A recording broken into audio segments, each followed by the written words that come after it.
There are going to be things that you should be doing and things you should not be doing during the recession. In today's video, I want to take a look at 5 different tips to protect yourself for the upcoming downturn and 5 things that you should not do during a recession. So make sure you stick around for this one. Number 1, make sure you get rid of that credit card debt, folks. This is the absolute most important thing to do. You should be paying it in full each and every month and never ever be putting that interest into the bank's pockets. Right now, the US credit card debts is topping out at $887 billion. This is a big, big problem. It's only going to be amplified by the recession. And when a recession is likely on the way and interest rates are rising quickly, it is all the more important to get out from underneath your credit card debt as soon as possible. And there are many ways that you can get out from debt. The most popular being the snowball method and the avalanche method. The snowball method is a debt reduction strategy often talked about by Dave Ramsey, where you pay off debt in order of smallest balance up to the largest, and then you're gaining momentum as you go. And the thought here is that by starting small,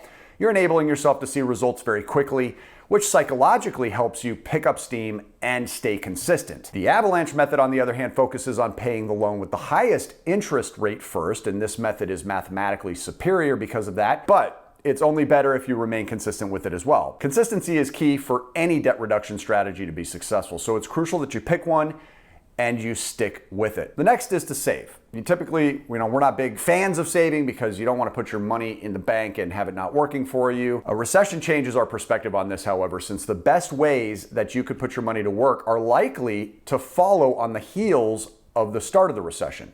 Those who had access to cash in 2008 were glad they did, as the housing market was on clearance. And it's hard to say whether those kind of deals will be available again, but it is certain that there will be deals out there. So be sure to put yourself in a position to capitalize when they are available. Beyond investment opportunity, it's important to save right now, as the downturn could change your circumstances relatively quickly.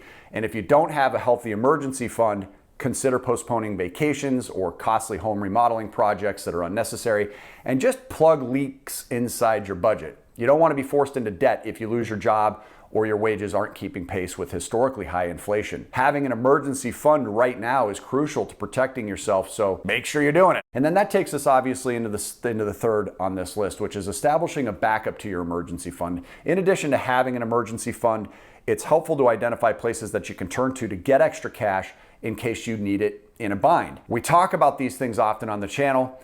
We refer to them as debt weapons. Go ahead and click the link here on this video to learn more about debt weapons. For brevity's sake, I'm going to stick with just a basic description here. Debt weapons give you access to capital. They'll help you also maximize your cash flow. You can reorganize your debts, you can take advantage of opportunities, and then you'll have more emergency funds. A home equity line of credit doesn't cost much money to get. You don't pay any interest on it if you're not using it. It's a perfect example of a great debt weapon, and it'll give you a great backup for when times get tough or when deals start to roll in. The fourth on this list is to get a side hustle started. Right now is an excellent time, best time in history to start a side hustle, whether it's working for someone else or working for yourself. Viewers of this channel will know which one I'd recommend here.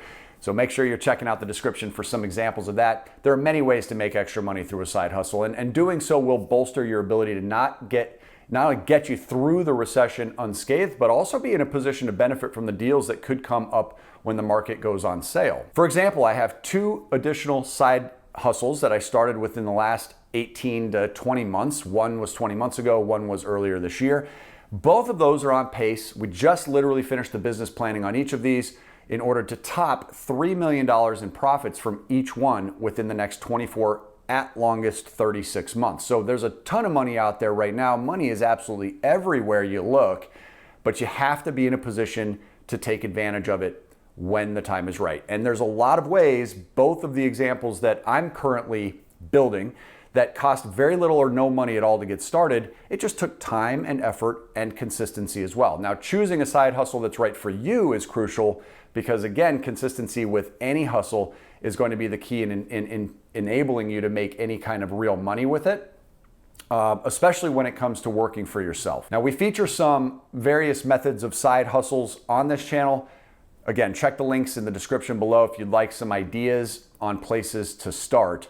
But going to all the social platforms can bring you to many, many examples of that. TikTok, Instagram, and YouTube being the best. Now, that being said, going your own way may not be the best fit for you, and that's completely okay. Right now, there are a record number of open jobs, and according to the Labor Department, the economy has seen gains in transportation, warehousing, leisure, hospitality, education, health services, and government. And that means that there are a lot of opportunities out there for someone that wants to pick up a side gig right now or another job. So even if you don't need the money, this might be a great time to take on a second job or look for gig economy jobs to supplement income and savings. Now's the time to be prepared for the worst. Be proactive. Build up your potential opportunities, and then when the deals start to come in, you can take advantage. The fifth on this list is not to try to time the market. Many people might be willing to step away from the stock market or cut back on how much they're investing until things improve. That's the definition of trying to time the market. There's no way of knowing when it's best to exit. When is it best to get back in? Put it another way, you shouldn't be afraid of a bear market or a market that experiences prolonged price declines. I mean, recently the S&P 500 index plunged to a bear market, defined as a drop of 20% or higher from its recent high. The average length of a bear market since 1950 is about 418 days, a little over a year. So change your perspective just a little bit and see if it's an opportunity to be a long-term investor. Focus on companies with solid balance sheets, solid cash flows, solid products that consumers are using and want. Ultimately, this is the best time to use dollar cost averaging, meaning investing the same amount of money on a regular basis no matter what's going on, whether things are going up or whether things are coming down in the markets. While stocks are taking a hit now, they've historically recovered nicely from a recession. Be sure to do your own research here and be wary of who you're listening to for your stock and or crypto and or any investing advice, as not everybody out there is going to be looking out for your best interests. Now, in an economic downturn or outright downturn, it's best to keep a tight rein on your spending and avoid taking excessive risks that could put your financial goals in danger. A downturn really could take a toll on your personal finances and set you back for years. I even saw people in the last downturn being set back for over a decade. So being prepared and taking some simple steps to mitigate risk can help you survive the economic turbulence ahead. The first thing you should not do during a recession is become a cosigner. Cosigning on loans can be extremely risky. Even during good economic times, we discourage it. A cosigner may be forced to make payments if the primary borrower, doesn't make their required payments. Beyond that, there is a risk to one's credit. But these risks are substantially amplified during a recession. And this is because both the borrower and the cosigner might face heightened probability of losing their jobs or seeing their income from businesses decreased. In order to mitigate risk, we'd recommend you consider other ways of helping a borrower if you are able. One strategy is to be the authorized user. Or allow them to be the authorized user, which is a much better way to help out a friend or a family member. We've discussed authorized user techniques on this channel before. Make sure you check the description below for a detailed video on that. Very popular video, I might add. But it essentially enables you to help boost someone else's credit scores without taking on any unnecessary risk. Now, the second thing that you should not do during this upcoming recession is get yourself into an adjustable rate mortgage. When buying a house, you might decide to go with an ARM or an adjustable rate mortgage, and in some cases the move certainly could make sense. As long as the interest rates are low, your monthly payments will also remain low. Interest rates typically drop in the first few years of the downturn and rise thereafter when the economy is recovering. So this means that the adjustable rate on a loan taken out in the midst of a downturn, it's likely to increase as soon as the recession ends. Now, while interest rates typically drop at the beginning of a recession, lending requirements are usually more stringent, making it difficult for some borrowers to qualify for better rates and better loans. Consider a worst case scenario here. You've lost your job, interest rates increase just as the recession begins to ease, your monthly payments increase, making it exceedingly harder to stay current, late payments and missed payments lower your credit scores, and then it makes it harder to get credit in the future, much less refinance out of that adjustable rate mortgage if you need to. Instead, assuming you have good credit, the downturn could be a great time to lock in lower fixed rates, assuming they come down at some point in the future for a long-term fixed mortgage. However, a typical rule of thumb here is if you can't afford the home under a typical long-term fixed 30 or 15-year mortgage, it's probably not the right purchase price for you. And if you can't find a home in the purchase price that you're looking for that works for you and your needs, under the existing current interest rates, I'm not a believer in the whole date the rate, marry the home concept. Date the rate, marry the home is something I'm seeing all over Facebook. Basically, you have people that are mostly real estate agents promoting the idea that you can always refinance out of this interest rate when the rates come back down. Well, what if they don't come back down and you end up in that loan for the long run? If you can't afford this home comfortably, if it's not something that you can see yourself continuing to make a payment on and being able to do so without it stretching you too thin, in case something ends up drying up within your income, you lose one household income or your income levels come down for any reason, then it's probably not the right home and you should be holding off. You just have to be exercising caution here before taking on any new debt until you see signs that the economy is beginning to recover. Now, a case could be made for getting an adjustable rate mortgage right now, as we're not technically in the recession just yet and mortgage rates are higher. And since rates do typically drop during a recession, it's plausible that you could get into a better mortgage later on while taking advantage of an ARM right now. But it's completely speculative, and that all depends on each and every deal. It's certainly not the time to be overspending on a property. Make sure that you're only considering an adjustable rate mortgage if it's a great investment deal with low risk. Taking on debt right now could make sense, but it often doesn't during a recession. And that's going to take me to our third thing to avoid during a recession, which is taking on any new debts.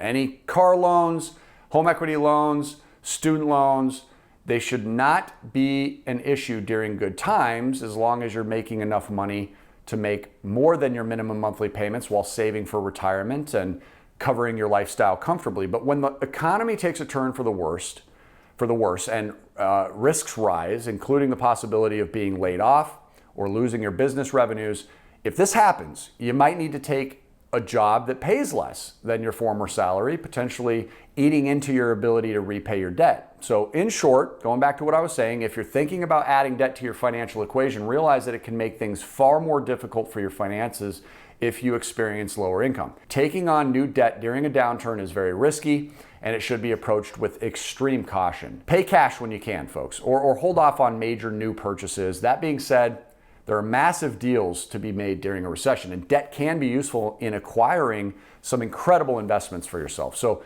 be sure to distinguish between what they call good debt and bad debt here. And we typically hate to make the claim that there's such a thing as good debt and bad debt, since all debt we consider bad, and it should be treated as such and treated as dangerous. But there is a big difference between debt that makes you money and debt that takes your money. And we talk about this on a video regarding debt weapons, and make sure to check out that video. I'll put the link in the description for you. Let's move on to the fourth item here, which is that any time during economic downturns, companies large and small may feel a financial pinch, which will make them seek to reduce costs. All too often, this means laying people off. My older brother works for Intel. They're currently laying people off. My younger brother works for Classic Homes. They're currently laying people off. It's coming, folks. And because jobs are so fragile during a recession, workers cannot take finding another job for granted. Older workers who retire in a downturn may see their incomes shrink and their retirement portfolios take a hit, just like the last downturn. And right when they begin drawing it down is the worst possible time for that to happen. We talked often on the channel about the benefits that come from side hustles and replacing your income through investing and business opportunities. And this couldn't be more true during a recession, as it'll benefit you greatly to hedge yourself against any potential hit to your basic streams of income. We feature several different ways to do this at varying levels of risk and activity, so be sure to check the description below. We're going to put a list in there that may or may not help you, give you some ideas to start sifting through, but it's always good to invest in yourself. Just be sure to be smart about it and spend as little as possible until you start to see results. Now, this takes us into the fifth thing that you should not do during a recession, which is make overly risky investments. Like we said, investing in yourself pays, but it can be costly if it's not done right. So take a company or side hustle as an example. While you should always think ahead and how you could grow the company, a down economy might not be the best time to take risky gambles. Early on in the downturn is not a time to put your neck out there on the line. Later, as soon as the economy really starts showing signs of sustainable recovery, is when it's time to start thinking big. Borrowing money to expand your space or adding inventory might seem attractive, particularly because interest rates are likely to be lower in a recession. But if business slows further, you might be unable to pay your payments on time. Each industry is different, so information is key here. Watch for economic indicators that your market or industry have to pick up on before going heavily into something. My drain business, for example, in Colorado. We do drain scoping and hydrojetting. We just started doing some trenchless, no-dig sewer repairs. And we just made a couple significant purchases, including a $63,000 mini excavator. Now, that's going to end up costing the business $2,000 a month through financing. It's 0% interest over 3 years, which is phenomenal, obviously. The money is essentially free. It's nice to have the minimum payments. However, it is tacking on an extra $2,000 a month. We also needed a trailer to tow it. Trailer wasn't cheap. Cost us about $19,000. Financing on that came out to be just right around $500 per month. Now we're at $2,500 a month additional. That's expensive for a small company to handle. However, we're on our first job today, digging with that excavator that we purchased just 10 days ago. And now it's bringing in a $10,000 earnings from just that one dig. We anticipate another 4 or 5 digs that we can do this month, in the month of November, in order for us to actually generate somewhere close to $50,000, which would cover 25 months or 20 months of the actual excavator and trailer's minimum payment obligations. So there are times where you can analyze the risk versus the reward, analyze the demand, the amount of competition, the amount of supply that's there in the area, and whether or not your business, service, product, or program can compete with that space. It's very important for you to analyze. It may make sense for you to finance like we recently did, or it might be too dangerous if something were to happen. In our case, because we know people are going to need drain repairs regardless of what the economy is doing, and it will be an essential emergency type of business, it's something that we know we can count on the business still coming in spite of what the economy is doing here domestically. Now, there's really no need to panic in response to economic slowdowns, but you should be especially careful about your spending and really wary about taking on undue risks. Even amid a major economic slowdown, there are plenty of positive steps that you can be taking to improve your circumstances and make sure that you have a recession-proof life. These include adopting a realistic budget. I know that's the dreaded B word. Create extra sources of income, investing in yourself, spending as little as possible until you're seeing results. When it comes to your budget, there's no better tool out there than the Cash Flow Cruncher, which is a complimentary spreadsheet. We give it for free to our viewers here on YouTube at cashflowcruncher.com. You can head over there and get yours right now. Download it. You'll be very glad you did. Everybody that uses it absolutely loves it. I do want to thank you for watching here again today. Make sure you're a subscriber and share this video with somebody who can use it. Until I see you on the next one, make it a great day and keep on cash flowing.